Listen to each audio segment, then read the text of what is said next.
What's up, everybody? True Boxing here. Thank you for coming back to get hit with the truth. So today we're continuing my 2022 Boxing Awards, as this award is on Title Win of the Year.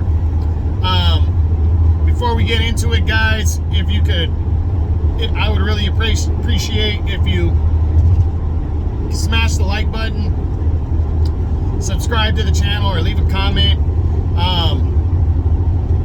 Really appreciate any and all support. Just trying to build my page up a little bit more, and I really appreciate it for all you guys stopping by and checking me out. But back to the award now. We look at Title Win of the Year. Now, when I do Title Win of the Year, this includes unification bouts, because I feel like even though you're a champion in a unification bout, you're challenging for more. And I think that makes you more of a challenger in that spot. Yes, you're trying to defend what you have, but you're trying to add to it. That's the prize, is to add to it. So that makes you a challenger, and that is included in Title Win of the Year. So just want to give that little heads up on how I do this award. Now, we're going to do every division from 122 to heavyweight. Try to have one or two candidates per division. And then I will do my top 10 at the end of it. But how do I say this? We will also do a couple of the best title wins that took place in the divisions under 122, if they were impactful, title wins. So starting with that, we're going to look at the first candidate, and that is Naoya Inoue, the Monster. His second round TKO of Nonito Donaire to unify 3 of the 4 belts at 118 pounds. I mean, this was a big time rematch between these two guys, and from their 2019 or 2020 World Boxing Super Series final, where Inoue got the hard fought unanimous decision victory, but really hadn't been tested up to that point. It was a Fight of the Year candidate. Donaire showed why he's still dangerous even at his age. And heading into the rematch, a lot of people thought it was going to be competitive, because Donaire, even though most people, myself included, felt Inoue overlooked them in the World Boxing Super Series final, that Donaire looked like a young version of himself in the 2 fights since the final, as he destroyed 2 younger undefeated fighters within 4 rounds each, and claimed another world title. So Donaire was on fire. You know, he was looking good, and I really thought this fight would be more competitive, and Inoue just went out there and blasted him to unify 3 of the 4 belts. So big time win. That's the first candidate. The other candidate at the divisions under 122 was Naoya Inoue's 11th round knockout of Paul Butler to unify all 4 belts at 118 and become the undisputed bantamweight champion of the world. This was huge right here. Inoue had already unified the 3 belts in his previous fight against Donaire. This wasn't that difficult of a fight to make, as Butler kind of inherited the belt. But people weren't greatly excited about it because they pretty much knew the outcome. But he had to accomplish it first, and even though Butler wasn't even trying to fight with the Monster, Inoue just stalked him and beat him up, and finally in the 11th round, Butler succumbed as Inoue became the undisputed bantamweight champion of the world. Big time win. 122 now. We didn't have a candidate because there was no title wins at 122, so there is no candidate. 126, we had a bunch of candidates at 126, but I narrowed it down to just 2. And the first was Rey Vargas's 12-round split decision over Mark Magsayo to capture the WBC belt. This was a big win right here this is a big one. Magsayo was coming off the upset win over Gary Russell Jr. to capture the belt, and he was coming in against Vargas, who was the undefeated former champ at 122, and was trying to, both these guys really had a statement to make, because, Russell was injured in the fight with Magsayo, so Magsayo had a point to prove, and so did Vargas, and Vargas went in there and he risked himself because he could have used his height and reach and just outboxed Magsayo the entire fight. But in the second half, ahead on the scorecards, he decided to go for the knockout, and it almost cost him. He got put down, and it made the fight closer. But in the end, Vargas still held up the WBC title and won a championship in the second weight class. The other candidate was Luis Alberto Lopez's 12-round majority decision win over Josh Warrington. This was a big win right here. You know, Warrington was the heavy favorite coming in, fighting at home. He had to make a mandatory against Lopez, but he was coming off that brutal knockout win over Kiko Martinez in their rematch.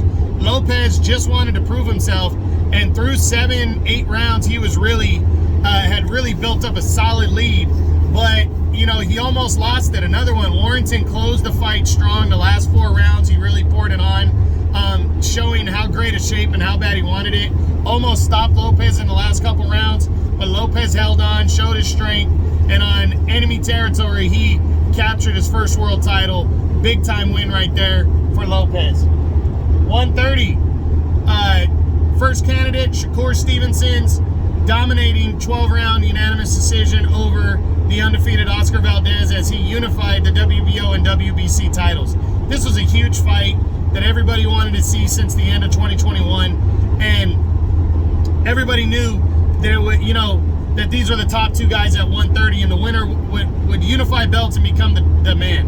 And Stevenson went out there against Valdez, and Valdez didn't fight a bad fight, but Stevenson is just so naturally good and gifted that he dominated the action, really poured it on, and scored a convincing 12-round unanimous decision to unify the 2 belts. The other candidate at 130 was Joe Cordina's second-round knockout of Kenichi Ogawa to capture the IBF title. I mean, Cordina wasn't even considered to be like a big name. This was supposed to be, he was supposed to be kind of a setup, stay busy opponent for Ogawa as Ogawa got ready for back-to-back title defenses against Shavkat Rakhimov and then Zelfa Barrett after that. And Cordina in the second round scored a brutal overhand right that sent the always tough Japanese champion down and out for the count. One of the best knockouts of the year. Huge win for Cordina as he captured his first world title with that upset.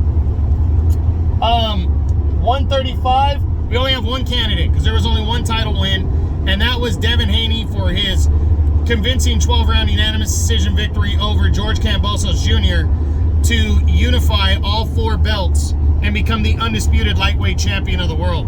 That fight took place in June on ESPN. Haney went out there and just went to enemy territory in Australia, completely outboxed the undefeated Kambosos, who was coming off that big win over Teofimo Lopez, and unified all 4 belts. And it didn't even seem like it was a difficult victory for Haney. That's what was impressive, as he became the undisputed champion at only 23 years old. So big time win for him right there.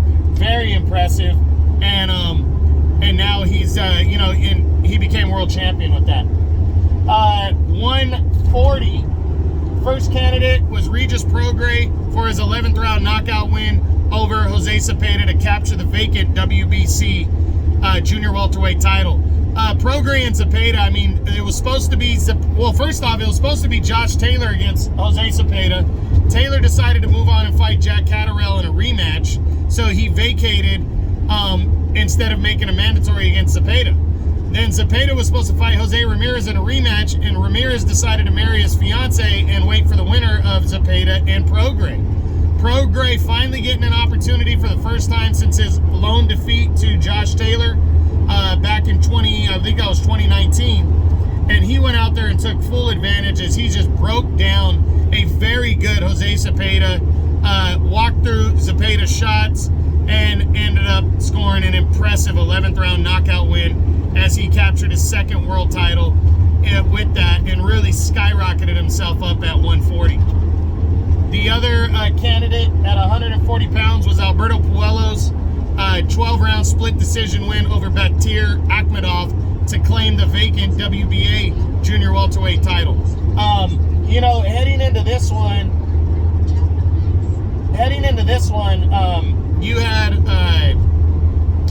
You had Puello, who was kind of unknown, undefeated against Akhmadov, who had only lost by a controversial decision to Mario Barrios years earlier. They were getting the opportunity because Taylor vacated the belt, and they went on a Showtime undercard out to prove it, and they went to war. It was a great back and forth bout, really hard to call. I personally gave the fight to Akhmadov, but I didn't have a problem with them giving it to Puello. It was that close. It really could have been scored a draw, and Puello walked out with a hard-fought split decision and claimed his first world title. 147. First candidate is Errol Spence Jr. for his dominating 10th round TKO victory over Yordenis Ugas to unify welterweight titles. Spence went into it as a WBC IBF champ, and Ugas was the WBA champion. Ugas was coming off that upset over Manny Pacquiao, where he took Spence's place, and you know, a lot of people thought this was a big battle right here to unify 3 of the 4 belts, and Spence, outside of a slip off of a good punch landed by Ugas, he absolutely dominated Ugas from start to finish, picking him apart, beating him up. If you saw Ugas's face after the fight, he got beat to shit as Spence unified 3 of the 4 belts impressively, and really put himself ahead of Terence Crawford in that division. The other candidate is Imantas Stanionis for his 12-round unanimous decision over Radzab Butayev to claim the WBA regular title on the Spence Ugas undercard. This was a big fight right here. You know, Butayev was undefeated. He was coming off the win over Jamal James, and Stanionis was the undefeated top contender who hadn't really, you know, been in there with the best. And Stanionis and him went at it. It was a really good action-packed fight, but at the end, when the smoke cleared, Stanionis got a deserving 12-round split decision as he claimed the WBA regular belt. 154, we only had one candidate, and that is Jermell Charlo for his 10th round knockout over Brian Castano to unify all 4 super welterweight titles and become the undisputed super welterweight champion. This was a big time win right here for Charlo. I mean, it was a rematch from the previous year where they fought to a controversial draw in a fight that most people, myself included, felt Castano won. And Charlo went in there and sat down on his punches in the rematch. And even though Castano was out punching him, like outworking him, Charlo was landing the clean, harder shots. And in the 10th round, he just caught Castano with a wicked left that put Castano down hard. And then when Castano got up, he could not hang on as Charlo finished him off and became the undisputed champion at 154 pounds. Big time win right there. 160, we only got one candidate, and that is Triple G for his 9th round TKO over Ryota Murata to unify the IBF and WBA middleweight titles. You know, there had been a lot of talk of this fight happening. Both were coming in off long layoffs. Triple G over a year and a half, and Ryota Murata over 2 years off. But they still were 2 very good world champions. Triple G was sitting at the top of the division and was staring a Canelo fight in the face if he won. And he went out there 5 competitive rounds between the 2, but after the 5th, Triple G figured out Murata, broke him down, and impressively stopped him in the 9th round to unify belts again in the middleweight division. So big time win right there for Triple G. 168, we didn't have a candidate because there was no title wins there. 175, only had one candidate, and that was Arthur Beterbiev's 2nd round TKO victory over Joe Smith Jr. to unify 3 of the 4 belts on 175 pounds. Heading into this one, you know, Beterbiev was a strong favorite, but there's a lot of people that thought Joe Smith Jr. could pull off the upset because of his power and because Beterbiev had been hurt before. Beterbiev never let Joe Smith get going. He caught him and hurt him in the 1st round. Then the 2nd round, he just stalked him and caught him again, hurt him badly, and knocked him out as he unified 3 of the 4 belts at 175. One of the big wins of the year, big time victory for Beterbiev. 200, only one candidate there as well, and that was Jai Opetaya's 12-round unanimous decision over Maris Bradis to capture the IBF Cruiserweight title. This was a big time win right here for Opetaya because he was coming in an undefeated contender, but he hadn't fought anybody big. You know, he really hadn't been in there with anybody big, and he was coming in against the world champion Bradis, who was who had won the World Boxing Super Series in 2020 by defeating Junior Dorticos, and really for the last 5-6 years had been at the top of the cruiserweight division. But Opetaia didn't care about any of that. He came in and absolutely outboxed Mairis Briedis and scored a convincing 12-round unanimous decision in a big upset, and surprising fight. But because it's in the cruiserweight division, it kind of flew under the radar, but still doesn't take away from the fact that he wasn't even a top 10 guy, and he came in and knocked off the number 1 guy in the division and the, legitimate number 1 guy in the division. So that was big. Then in the heavyweight division, we only had one candidate there as well, and that was Daniel Dubois for his 4th-round knockout win over Trevor Bryan to capture the WBA regular belt. Heading into this fight, Trevor Bryan really hadn't proven himself yet. He's a Don King guy, but he was an undefeated American heavyweight, and he was coming in against the one-loss Daniel Dubois, but that one loss was to the heavy-handed Joe Joyce in a fight that he was winning. So Dubois, trying to continue his comeback, got a golden opportunity against Trevor Bryan, and he absolutely took advantage of it, dominating Trevor Bryan and brutally knocking him out in the 4th round of that fight as he captured the WBA regular belt at heavyweight. So that was a big-time win. So now we are going to look at the top 10 overall. Those are all the candidates. Now we're going to look at the top 10 wins overall, the title wins overall in the 100 art in all of boxing. We start with number 10. I'm going with Regis Prograis for his 11th round knockout win over Jose Cepeda to capture the vacant WBC title at 140 pounds. This one, it might have taken place on a private pay-per-view, on a pay-per-view that wasn't widely publicized, but this was a big fight. Prograis probably number 3 or it was number 4 in the division at 140, and Cepeda right there with him, like at number 3, fighting for the vacant belt. But Prograis really, his lone defeat was to the top guy, and it was in Josh Taylor's, in the United Kingdom, where Josh Taylor's from, and it was by a very close decision. So he wanted to prove himself. He'd been avoided since, and he went out there and took full advantage in a fight that really was 50-50 to call.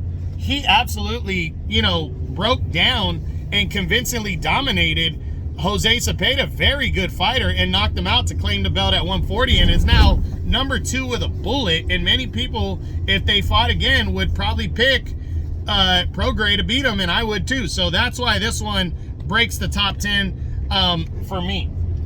Number 9 is Naoya Inoue's 11th round knockout of Paul Butler to become the undisputed champion at 118 pounds. I mean, the winning undisputed, I don't care against who, is a major deal, unifying all 4 belts.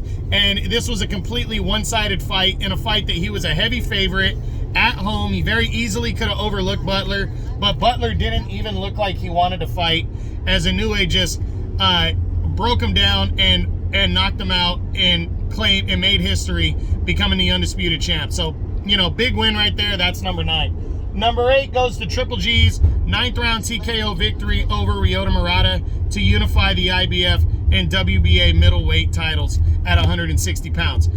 This one, people can criticize this one as well, but Triple G, almost 40 years old, and was the number 1 guy in the division, and he's unifying belts against a former Olympic gold medalist in Murata. Very good, and it was a competitive fight. The winner really could claim the top spot, and the winner did. The winner, was Triple G, impressively stopping Murata and unifying and declaring, officially declaring himself, hey, I'm the top guy in the division. I got half of the world titles now, so come get it. So for me, he's number 8. Number 7 goes to Jai Opetaia's 12-round unanimous decision over Mairis Briedis. People are going to overlook this fight because, again, the cruiserweight division just doesn't get the love. But this was a big win right here, and I don't care what anybody says. This was an absolute a masterpiece from a guy that nobody was expecting to win.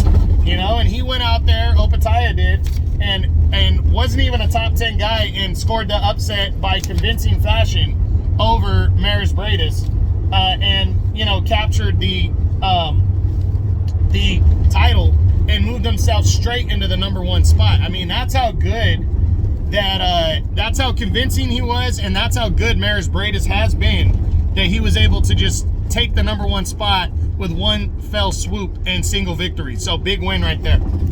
Number 6 for title win of the year goes to Arthur Beterbiev's second round TKO win over Joe Smith Jr.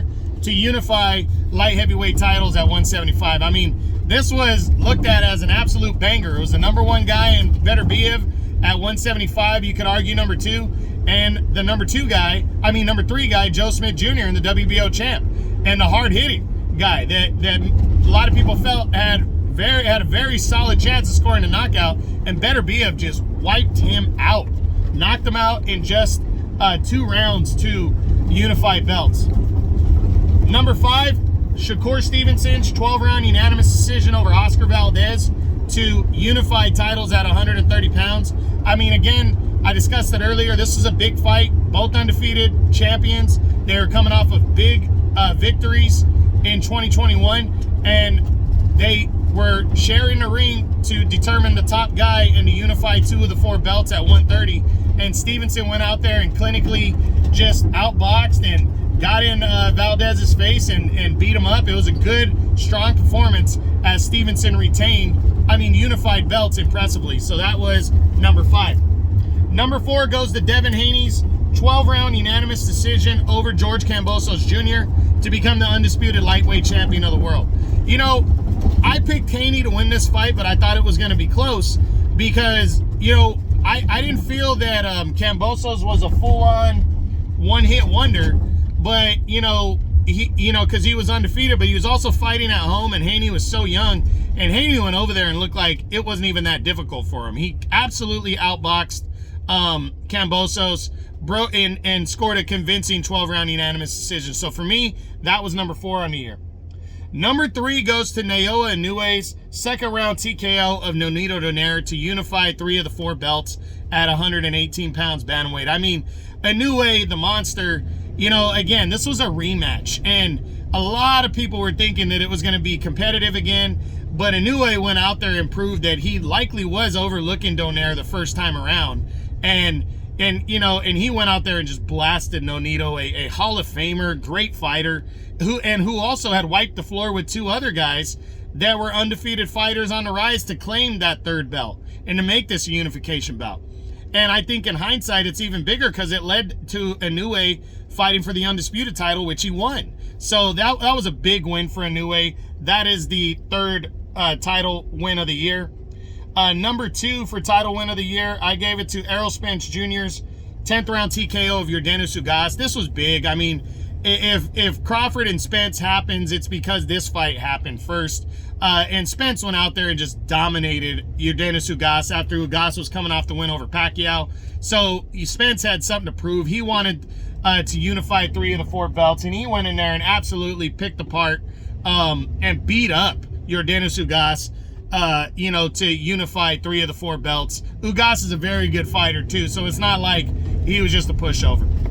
But number 1 for title win of the year in 2022 for me goes to Jermell Charlo for his 10th round knockout win over Brian Castano to become the undisputed champion at 154 pounds.